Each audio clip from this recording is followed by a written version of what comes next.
ఎందుకంటే మాకే పట్టుంటుంది వేసుకోరి పెట్టాక బండి వేసుకో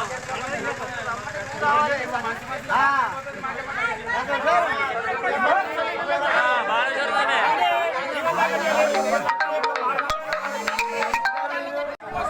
ఆన్లైన్ పెట్టారు మళ్ళీ ఎంతసేపు కోసిన వాళ్ళే మాకంటే 10 రోజులు ఎంతో కోసిన వాళ్ళే పంపిస్తారు. ఈ ముందుగా కోసిన వాళ్ళే మడ పెడుతున్నారు. భారతాన్ని సరిగా అందడం లేదు. భారతాన్ని అందితే వాళ్ళలో చేస్తున్నారు.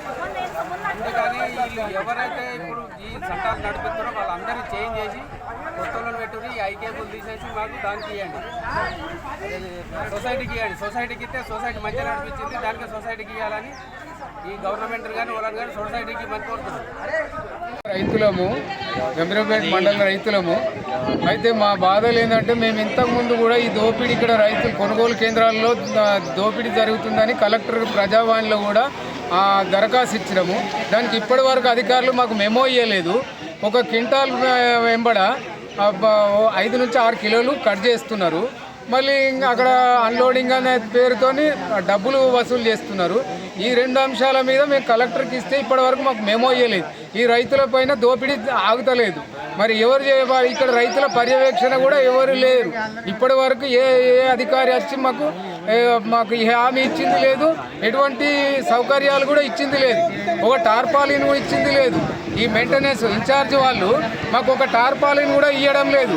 వాళ్ళకు క్వింటాల్కు ఒక 40 రూపాయల ఏది కమిషన్ ఉన్నది. మాకు ఇప్పటి వరకు ఎటువంటి టార్పాలిన్ సౌకర్యం కూడా ఇవ్వడం లేదు. మరి ఇది ఏంది? దీనిపైన ఏ అధికారులు మాట్లాడారా?